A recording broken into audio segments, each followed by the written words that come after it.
뛰어난 통찰력과 감각을 지닌 시장 프로들과 함께 마감 앞두고 전략 세웁니다. 두 분과 함께하죠. 정태근 알파프로 팀장, 송태현 유한타증권 과장입니다. 어서 오세요. 네, 반갑습니다. 네, 안녕하세요. 두 분이 주목한 오늘 섹터 어딜까요? 프로의 시선이 머문 첫 번째 섹터 열어보겠습니다. 첫 번째 주인공은 바로 해운주입니다. 주가가 흐려도 백고동이 울릴까? 진짜 상승의 이유를 찾고 추가 연속성까지 확인해 보겠습니다. 정태근 팀장님께서 주목해 주셨습니다. 오늘 반등이 나오긴 해요. 뭐 개별적인 이슈도 있긴 한데 네네. 업황 이야기 해봐야겠죠. 일단 선정하신 이유는요? 선정한 이유는 두 가지 측면에서 있습니다. 네. 일단은 리오프닝 관련해서 이제 다음 순환매, 지금 최근에 중국 리오프닝 관련돼 가지고 아시겠지만 작년 같은 경우에는 우리가 잘 알고 있는 중국 소비주들이 움직였다가 올해 들어와서는 또 철강이나 이제 화학 쪽이 움직이고 있는데 결국 철강, 화학 쪽이 움직이게 된다라면은 네. 해운 쪽도 같이 봐야 될 것 같습니다. 요거는 또 잠시 후에 컨테너하고 그냥 벌크성이 나눠서 말씀드릴 거고요. 그리고 두 번째는 이제 해양진흥공사하고 이제 KDB 산업은행이 이제 마음이 좀 맞아진 것 같습니다. 이제 매각을 본격화한다고 하니까 뭐 이런 것들도 한번 포인트로 보시면 좋을 것 같다 말씀드리겠습니다. 네, 리오프닝의 다음 타자 그리고 네. 매각 이슈부터 볼까요? 네. 일단 HMM이 오늘 장중 탄력을 좀 반납하고는 있지만 그래도 4%가량 상승세 이어지고 있습니다. 확실히 이 컨설팅 제외하고 좀 빠르게 진행하면서 입찰 제안서를 23일 날 제출한다고 하는데 네네. 발송한다고 하는데 매각 급물살 타는 건지 이거 주가 영향력은 어느 정도로 보고 계세요? 일단 매각 협상자가 선정이 되면 주가가 움직일 것 같아요. 일단은 매각에 대한 얘기가 그동안 계속 나왔었는데 이게 자꾸 딜레이가 연기가 되다 보니까 이게 원래 M&A 이슈는 주가가 튀어야 되는 이슈거든요. 근데 계속 지지부진 이어지다 그 보니까 정도 아닌 거죠, 지금. 지금은 이제 이게 빨리 결정이 돼가지고 빨리 우선 협상자 선정이 되고 이렇게 됐다라면은 아마 주가가 좀 튀었을 건데 네. 지금은 서두에 말씀드렸듯이 계속 연기가 되고 딜레이가 네네. 되다 보니까 모멘텀으로 썼던 영향력이 좀 많이 떨어져 있다고 보시면 될 것 같아요.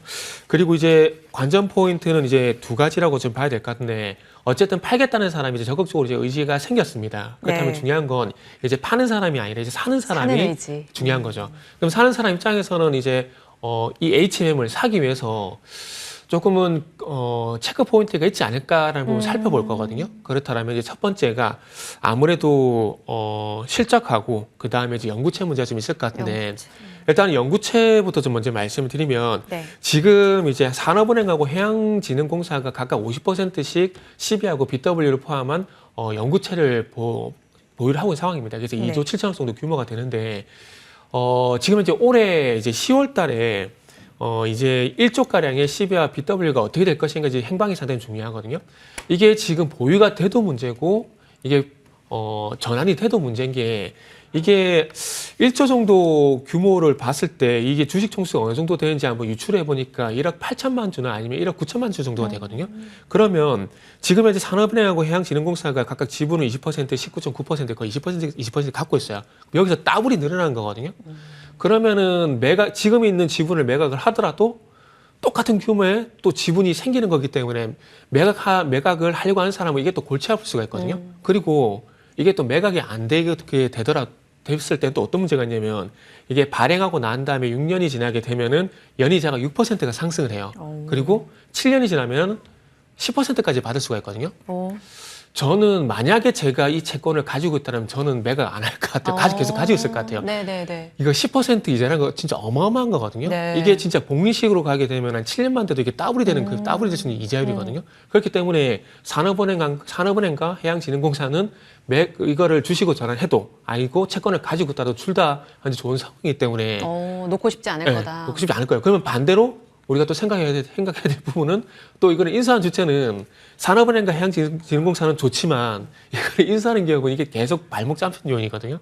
그러다 보니까 이게 좀 변수가 될 것 같고요. 그리고 가장 중요한 것도 실적. 한창 좋을 때가 2020년, 2021년이었잖아요. 네. 그때 조금 서로 마음을 맞춰서 팔았다라면은 조금 더 높은 가격에 팔 수가 있는데 지금은 컨테이너 운임수가 좀 하락을 하고 있는 상황이기 때문에 지금 네. 화면에 보신 바와 같이 실적과 영업이익률이 꺾이고 있는 상황이거든요. 이 상황에서는 파는 사람보다 사는 사람이 우위가 될 수밖에 없는 상황이기 때문에 조금 걸림돌이 되지 않을까라고 생각이 드네요. 지금 사는 입장에서는 누구 이야기 나오는 쪽 있어요? 뭐 현대차, SM 많이 이야기 나오죠. 나오는데 네. 유력한 후보도 전혀 지금 시장에선 이야기 없는 거예요? 아직까지 입질은 안 하고 있어요. 그래요. 네. 알겠습니다. 매각 외에 그런 반등 포인트가 있는지도 좀 여쭤보고 싶은데 송 과장님, 뭐 아까 펀더멘털 이야기 2021 2021년 최고의 실적을 보여주고 나서 지금 좀 아쉬운데라고 하셨어요. 결국은 이런 펀더멘털 측면에서는 반등 포인트는 없는 건가요? 아쉬운 부분이 많죠, 사실. 네, 전반적으로 해운 이제 운임 지수 자체가 계속 하락을 하고 있기 때문에 그런 부분이 얼마만큼이나 다시 반등을 할 수 있겠느냐. 즉, 이제 이 물동량 자체가 얼마나 늘어날 수 있겠느냐가 상당히 중요해지게 될 텐데 그런 부분에 있어서는 사실 중국의 리오프닝이라든지 아니면 유럽 경제의 회복이라든지 이런 부분이 좋은 영향력을 미칠 가능성이 있기는 합니다만 아직까지 그런 부분이 얼마만큼이나 실제적으로 늘어날 수 있게 만들어준지는 그건 좀 지켜봐야 되는 문제다라고 좀 말씀을 드리고 싶고요. 또 하나는 이제 이 해운 업계에서는 우리가 그렇게 되면은 선박 속도를 늦추게 되면서 우리가 수익성 개선을 하겠다라고 얘기를 하고 있어요. 이노트 정도만 줄이게 된다 하더라도 우리가 거기서 들어가는 이제 많은 기름이라든지 이런 부분이 이제 적게 들어가게 되고 이에 따라서 우리의 영업이익률이 좋아질 수 있다라고 얘기를 하고 있는데요. 그런 부분은 과연 얼마만큼이나 사실상 실적에 영향을 미칠지 그 부분도 계속 저는 퀘스천 마크가 달릴 수밖에 없지 않을까라고 생각을 하고 있습니다. 그래서 이 매각 관련돼서 제가 만약에 인수하는 주체라면 굳이 이런 많은 리스크를 안고 공격적으로 들어갈 가능성이 있겠느냐 이런 부분에 말씀을 좀 드리고 싶고요. 이에 따라서는 확실히 계속 이렇게 지지부진해질 수밖에 없지 않을까라고 생각을 하고 있습니다. 네, M&A 자체도 주가 탄력이 아주 강력하진 않은데 그 외의 포인트에 있어서도 아쉬운 부분이 많네요. 그러면 업황 이야기를 좀 더 여쭤볼게요, 송 과장님. 이 세계 1, 2위 얼마 전에도 이야기 나왔지만 2M 그 얼라이언스 MSC랑 머스크 쪽에서 10년 동안 우리 경쟁 피하고 좀 손잡자 했던 게 파기됐잖아요. 결별을 예고하게 되면서 이들이 결별하게 되면 다시 경쟁이 치열해지고 그러면 운임지수에 더 악영향 아니야? 이런 이야기까지 있던데 맞나요?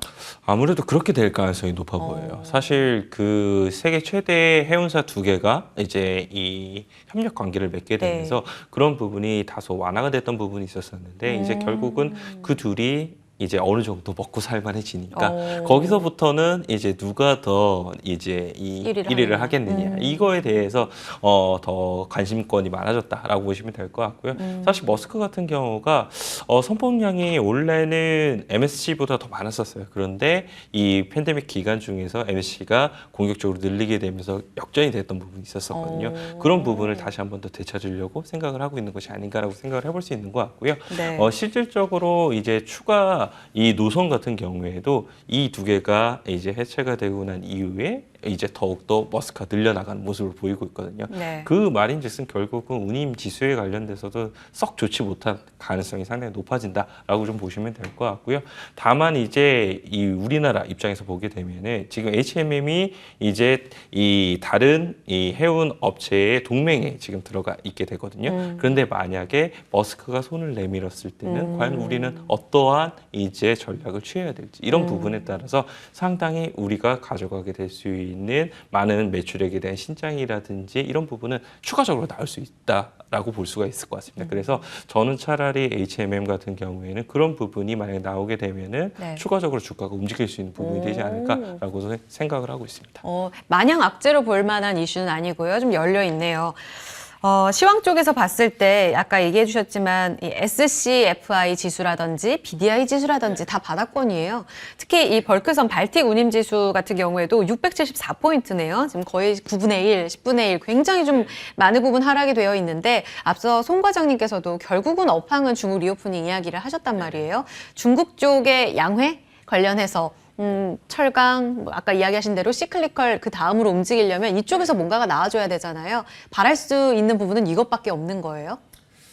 지금은 그런 부분들밖에 없을 것 같습니다. 일단은 컨테이너 물동량 같은 경우는 이제 코로나 수혜를 톡톡히 다 보고 이제 힘이 좀 빠지는 양상이고 그리고 이게 우리가 이 시간을 통해서 지난번에 철강 얘기했었잖아요. 그 철강 얘기하게 되면서 그 중국에서 수입하는 철강석 가격에 대한 얘기를 했었는데 결국 이제 중국으로 들어가는 철강석 이라든지 이런 광물들의 수요가 증가를 하고 있기 때문에 이 철광석이라는 광물들 같은 게 결국에는 그 발틱 운임지수를 볼 수밖에 없는 부분들이거든요. 그렇기 때문에 컨테이너 운임지수를 보는 것은 조금 무리가 있는 상황이고 지금 상황에서는 이런 그 BDI 지수를 볼 수밖에 없기 때문에 이 BDI 지수였던 그 수혜가 되는 종목들 쪽으로 그러니까 해운주 내에서도 이 BDI 쪽에 좀 특화가 되는 쪽으로 볼 수밖에 없는 그런 상황이라고 말씀드려야 될 것 같네요. 그렇군요. 그러면은 이쪽은 바닥 찍었다라고 볼 수 있는 거예요?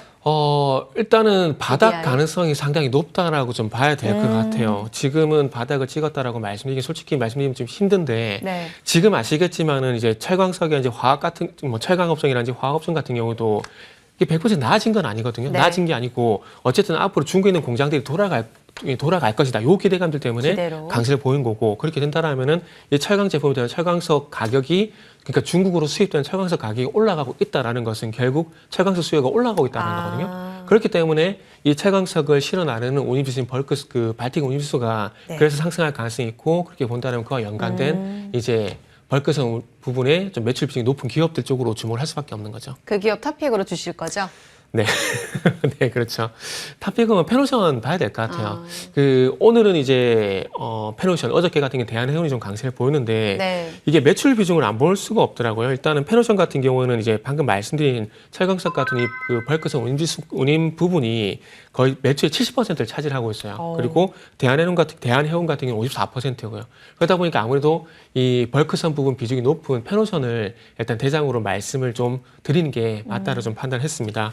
그래서 이제 목표가 같은 경우는 한 7,500원 정도 일단 잡고 있는 상황이고요. 그리고 뭐 손절가는 5,900원 정도 생각을 하고 있는데 마지막으로 뭐 중요한 가격 전략 같은 경우는 6,200원에서 한 6,600원 정도 그 사이에서 한번 대응을 해보시면 좋을 것 같다라고 말씀을 드리도록 하겠습니다. 이거 양회까지 보는 전략이에요? 아니면 양회 이후까지도 8,000원 위로? 네네. 알겠습니다. 지금 6,580원에 2%대 상승을 보여주고 있는데 매수권역 이 밴드 안에 있습니다. 7,500원까지 업사이드 보셨습니다. 해운주 탑픽 페노션으로 들어봤습니다. 중국 쪽 매출 계속해서 좀 체크해 보시면서 이 시황 양회와 함께 연계돼서 살펴보셔야겠습니다.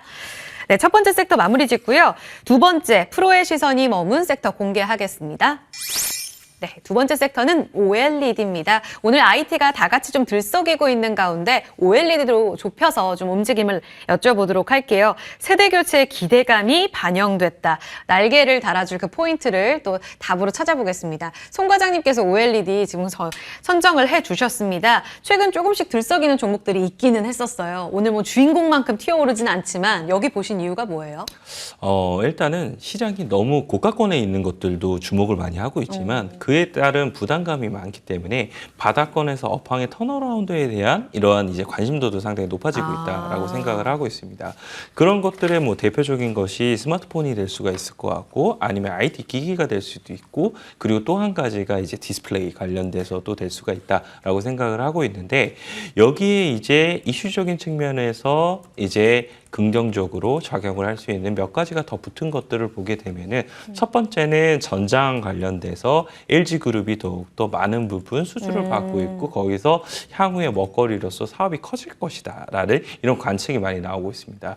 이에 따라서 이제 디스플레이 관련된 부분도 전장 쪽으로 들어가게 되면 아무래도 면적 자체가 커지게 되고 그리고 이제 내용 연수라든지 이런 부분이 더욱더 많은 부분이 이제 길어지기 때문에 양 자체도 더욱더 많이 들어가게 될 것이다. 이런 부분이 첫 번째로 있었었고요.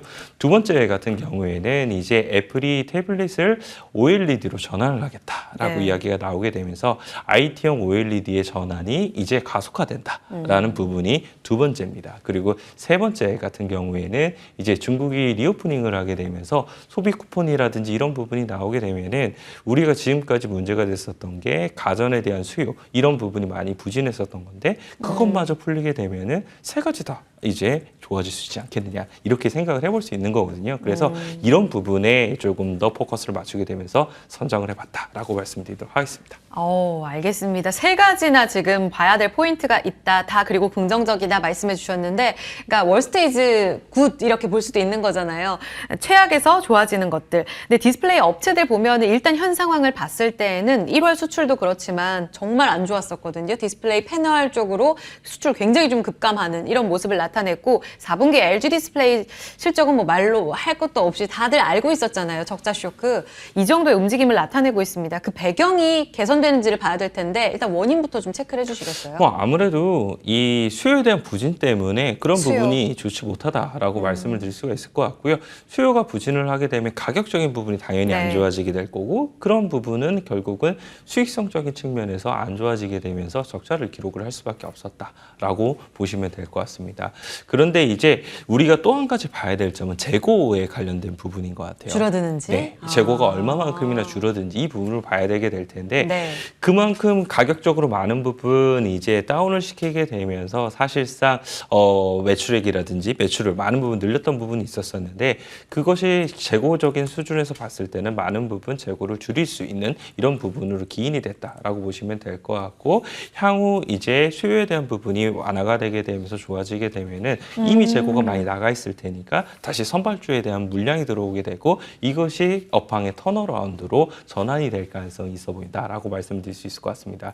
그래서 실적적인 측면 자체가 1분기 때 바로 V자로 좋아진다라고 말씀드리는 것이 아니라 네. 결국은 바닥을 찍었으니까 거기서부터에 대한 기대감이 나오기 시작을 하게 되면서 그리고 하반기로 갈수록 제가 아까 말씀을 드린 그런 세 가지 요소가 네. 복합적으로 들어오게 되면은 업황에 대한 턴어라운드가 보다 더 많이 나올 수 있지 않겠느냐 이런 부분으로 생각을 해볼 수 있는 것 같고요.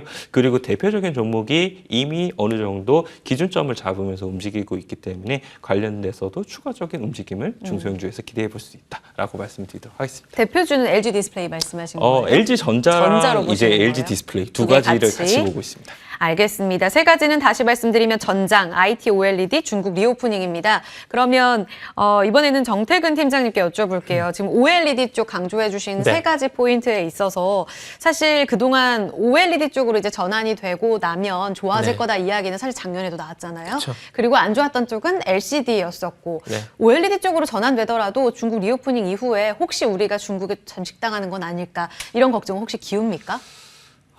참 중국이 끼어들면 뭘 하더라도 상상 이상인데 디스플레이 쪽도 일단 잠식 가능성이 있다고 좀 보는 게 맞는 것 같아요. 경쟁력 그만큼 좋아요, 그렇죠? 참 믿기 싫지만은 수율이 그만큼 많이 올라왔어요. 그래요? 그리고 애플 쪽도 들어간다라는 건 그만큼 기술력도 인정을 받았다는 얘기거든요. 기호에서? 네. 지금 2021년도 기준으로 보게 되면 이 LCD와 OLED를 포함한 그 디스플레이 점유율이 중국이 뒤집었습니다. 중국이 41%고 우리나라가 33%거든요. 네. 이게 점유율이 올랐다라는 건 가격이 싸다고 하면서 이렇게 되진 않는다라고 봐요. 가격도 싸지만은 거기에 기술력도 받쳐주기 때문에 채택을 한다라고 보는 거거든요. 그리고 이제 OLED 쪽만 따로 분리해서 좀 보게 되면은 올해 이제 중소형 OLED 점유율 같은 경우는 한국 61%, 또 중국이 39% 예상이 됩니다. 작년에 한 2022년도에 중국이 한 22% 예상이 되셨는데 거의 40%에 육박하는 그런 점유율이 올라온 상황이거든요. 그러니까 이게 결국에는 서두에 말씀드렸듯이 이게 단순히 가격이 싸서가 아니라 기술력도 그만큼 받쳐준다라는 거죠. 네. 그리고 가장 큰 문제는 이제 그 중국의 스마트폰 업체들이 이제 탈한국화를 현재 진행을 하고 있다는 겁니다. 그만큼 BOE라든지 CSOT라든지 이런 기업들의 어떤 수율이 잘 올라오다 보니까 중국 제품을 채택하고 있는데 그런 것도 가장 큰 문제라 봐야 될 것 같아요. 지금 오포라든지 뭐 비보, 샤오미 같은 이런 중국 스마트폰 제조업체들이 지금 중국 제품 채택률이 계속해서 올라가고 있는 상황입니다. 그렇기 때문에 이런 것들이 제가 봤을 때는 현재 OLED 업체들의 가장 큰 리스크라 좀 봐지고요. 그러기 위해서는 어쨌든 뭐 매출처 다변화가 이루어져야 되는데 네. 참 그게 쉽지 않을 것 같다라는 게 정말 좀 아쉬운 부분들이고 그리고 예전에 한번 그 디스플레이 말씀드릴 때 그 올레드스 관련돼 가지고 반도체에 이어서 디스플레이 어떤 그 규제 가능성 솔직히 말씀드리면 그런 게 좀 빨리 나왔으면 좋겠어요. 지금은 OLED 업체들이 중국의 추격을 따돌리기 위해서는 지금 반도체처럼 디스플레이 쪽도 미국이 제재를 가는 거 외에는 방법이 지금 없는 것 같아요. 그래요? 네. 송태현 과장님 어떻게 생각하세요? 이 부분 많이 리스크로 좀 크게 보고 계시잖아요. 공감하세요? 공감이 되죠. 왜냐하면 어. LCD가 사실상 우리나라가 갖고 있었다가 그 부분을 중국한테 뺏기게 빼앗겼죠. 됐고 OLED도 사실상 그런 수순을 밟게 될 건데 사실 미국에서 디스플레이 관련돼서는 제재가 나올 가능성은 없습니다. 그래요? 왜냐하면은 반도체 같은 경우에는 사실 기술적인 혜자가 많은 부분 미국에서 갖고 있기 때문에 그런 부분이 있었는데 네. 사실상 디스플레이 관련돼서는 이 미국의 업체들 자체가 혜자를 뭐 그렇게 갖고 있는 기업이 없기 때문에 그런 부분에 있어서 제재가 나올 가능성이 상당히 낮다. 나왔다라고 보시면 될 것 같고요. 늘 언제나 이 관련된 디스플레이 관련돼서는 샌드위치가 될 수 있다는 것은 늘 이제 우리가 갖고 가야 될 리스크적인 요인이다라고 보시면 될 것 같은데 그것을 얼마만큼이나 총 Q가 늘어나게 되면서 더 그것을 더 넘어서게 될 것인지 네. 이것이 훨씬 더 지금 중요하다라고 좀 말씀드릴 수 있을 것 같고요. 거기에 따라서 아까 말씀드린 것처럼 어플리케이션의 다변화라든지 이런 부분이 얼마만큼이나 빠르게 진행이 되는지 이것이 상당히 중요해질 수밖에 없는 것 같습니다. 그렇군요. 그러면은 패널 가격 반등은 대체 언제쯤부터 반영이 될까요? 나올 수 있을까요? 패널 가격 반등은 저는 좀 늦게 나올 것 같아요. 하반기나 될까요? 아무래도 패널 가격 자체가 보게 되면 LCD라든지 아니면 OLED 관련돼서 대형 패널 기준으로 많이 나오게 되잖아요. 네. 그렇게 되면 거의 TV 관련된 부분으로 나오게 될 텐데 TV 관련된 부분은 아무래도 소비에 대한 부분이 어느 정도 이루어져야지만 그에 따라서 나올 가능성이 높기 때문에 만약 중국 리오프닝이 이제 시작이 됐고 거기에 따라서 소비가 정말 늘어나는 것을 확인한 이후에서나 그 부분에서 반등이 나오지 않을까라고 생각을 하고 있는데 네. 주가는 그보다 훨씬 더 빠르게 움직이니까 그런 네. 부분은 한번 나중에 확인하는 정도로서만 보시면 좋을 것 같습니다. 그렇군요. 그러면 대장주인 LG 디스플레이, LG 전자는 그래도 저점 대비 많이 올라왔는데 뭐 덕산데오룩스, 주성 엔지니어링 아직 좀 답답하잖아요. 이들 종목들 다 같이 바닥 찍은 건 확실합니까? 저는 일단 대형주가 움직이기 시작을 하게 되면 중소형주들도 거의 그에 따라서 턴이 되기 시작을 하게 된다라고 생각을 하고 있고요. 대형주의 상승폭 자체가 커지면 커지게 될수록 중소형주 단에서는 훨씬 더 베타 계수가 높아지게 되면서 많은 수익률이 날 수 있다라고 네. 생각을 하고 있습니다. 그래서 월봉 기준으로 보게 되면 LG전자라든지 아니면 LG 디스플레이가 다 15% 정도씩 상승이 나왔었거든요. 그런데 덕산네오록스라든지 아니면은 이제 이녹스 첨단 소재 그리고 그 외에도 보게 되면 조금 더 중소형주 단에서는 많게는 50%까지도 상승이 나오는 이녹스 많이 것들이 올랐네요. 있어요. 네네. 그래서 이런 종목들을 생각을 해봤을 때는 저는 LG전자나 LG 디스플레이가 추가적인 상승이 나오게 되면 거기서 업사이드는 더욱더 높아지는 것이 많을 것이다라고 생각을 하고 있습니다. 네, 낙수 효과를 기대할 수 있겠네요.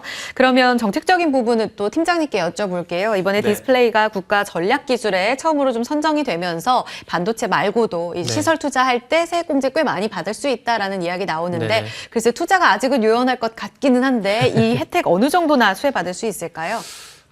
혜택은 일단은 전방업체는 그렇게 크지 않다고 봐야 될 것 같고 어쨌든 이제 좀 앞서 나가기 위해서 선단 공정 투자를 좀 해야 되는데 네. 그쪽과 연관돼 가지고 이제 좀 종목을 좀 봐야 될 것 같아요. 소재 장비 쪽으로 보세요. 네네. 소재 쪽도 봐야 되고 장비 쪽도 봐야 되는 생각이 드는데 그 설비 투자 관련돼서는 소재, 장비 한 종목씩 좀 정해봤는데 네. 소재 쪽 같은 경우는 덕산네오록스 그리고 장비 쪽 같은 경우는 디바이스 ENG를 좀 말씀을 드리고 싶어요. 그리고 저는 개인적으로 그 조금 이제 성 과장님하고 반대 의견을 좀 드리면은 이게 지금 OLED 소재 같은 경우는 원천 기술이 지금 미국하고 일본하고 독일이 과점을 하고 있어요. 그리고 우리가 그 디스플레이 소재 얘기를 할 때 레드 도판트라든지 블루 도판트 얘기를 하거든요. 이게 뭐냐면은 이게 그 물감이라 보시면 돼요. 색깔 내는 물감이라 보시면 되는데 네. 이 기술이 도판트인데 요게 지금 미국의 유니버셜 디스플레이가 지금 중국 쪽하고 우리 쪽으로 이제 독점적으로 공급을 하고 있는 상황이거든요. 근데 지금 이게 대체가 안 돼요. 대체가 안 되기 때문에 만약에 디스플레이 규제를 하게 되면은 네. 중국에서 이 도판트를 공급 못 받게 되면 생산을 못 합니다. 그런 부분도 있고요. 그리고 올레드스 같은 경우는 OLED on 실리콘 이거를 풀어보게 되면은 실리콘 웨이프, 그러니까 반도체 웨이프 위에서 OLED 증착하는 기술이거든요. 네. 그래서 원천 기술은 그 반도체 웨이프 위에서 하는 거기 때문에 이게 반도체하고 맥락이 똑같아져요. 올레드스 같은 경우에. 그래서 저는 이게 반도체를 규제하면서 올레드스 쪽을 규제하지 않게 되면 이게 맞지 않는 부분들이 있거든요. 그러다 보니까 저는 조금 반대 의견을 좀 말씀드리고 싶고 그리고 이제 다시 얘기로 돌아오게 되면 이제 올레드스 관련돼서는 이제 LG 디스플레이 쪽은 많이 노출이 돼 있습니다. 뭐 선익스템이나 야스 같은 종목들 보시면 될 것 같고요. 그리고 이제 삼성 디스플레이 같은 경우도 이제 작년 그 4분기부터 이제 올레드스 관련되어 가지고 파일럿 공정을 이제 시작을 했는데 여기에 일단 이제 장비를 공급하는 회사가 노출된 회사가 일단 AP시스템과 그리고 SFA가 있습니다. 근데 지금 SFA는 지금 주가가 안 움직이고 있는 상황이기 때문에 일단은 삼성 디스플레이 쪽은 AP시스템만 말씀드리도록 할게요. 알겠습니다. 탑픽으로 가겠습니다. 그럼에도 불구하고 나 매력적으로 보고 있다. 우리 송 과장님의 탑픽으로 가볼게요. 어떤 종목 보고 계신가요? 네, 저는 P&H 테크 말씀을 드리고 싶고요. P&H 테크 같은 경우에는 사실 월간 기준으로 보게 되면 50% 정도 상승이 나온 종목입니다. 아까도 말씀을 드렸지만 LG전자라든지 LG 디스플레이가 추가적인 상승이 나오게 되면은 P&H 테크 같은 경우에는 그 이상 이상의 레버리지 효과가 나오게 되면서 더욱더 상승폭이 커질 수 있다라고 보시면 될 것 같고요. 이 P&C 테크가 어떤 일을 하느냐라는 부분을 보게 되면은 OLED 관련돼서 유기재료를 만들고 있는 업체이다라고 보시면 될 것 같은데 뭐 비슷한 기업을 굳이 꼽자면 뭐 덕산 네오룩스 뭐 이 정도를 생각을 해보시면 될 것 같고요. 네. LG화학 관련돼서 이제 이 유기재료를 납품을 하게 되면서 실적에 대한 부분이 전반적으로 더욱더 늘어나게 되는 이러한 이제 흐름이 나올 것이다라는 전망이 나오고 있는데 사실 2022년도가 디스플레이 관련돼서 업황이 좋지 못했었잖아요. 예. 그럼에도 불구하고 P&C 테크 같은 경우에는 실적이 견조하게 증가를 했다는 점 이런 부분은 충분히 우리가 주목을 해봐야 되는 점이다라고 보시면 될 것 같고요. 2023년도에 아까 말씀을 드린 것처럼 그런 업황의 개선에 따라서 업황이 추가적으로 좋아지게 되었을 경우에는 P&C 테크가 유기재료에 대한 부분을 더욱더 많은 부분 납품을 하게 되면서 네. 실적에 대한 부분이 더 폭발적으로 좋아질 수 있다라고 생각을 하고 있습니다. 그래서 목표가가 지금 2650원인데 일단은 1차적으로 25,000원 말씀을 좀 드리고요. 네. 그리고 손절가는 18,800원 제시해드리도록 하겠습니다. 바닥에서 좀 올라왔는데 여기서 더 간다. LG 쪽 향으로 이제 납품하고 있는 쪽입니다. LG 디스플레이와 함께 좀 보시면서 25,000원까지 여력 지켜보시죠. P&H 테크였습니다. 두 분과 함께했습니다. 정태근 팀장, 송태현 과장과 함께한 프로이시턴이었습니다. 두 분 고맙습니다. 네, 감사합니다.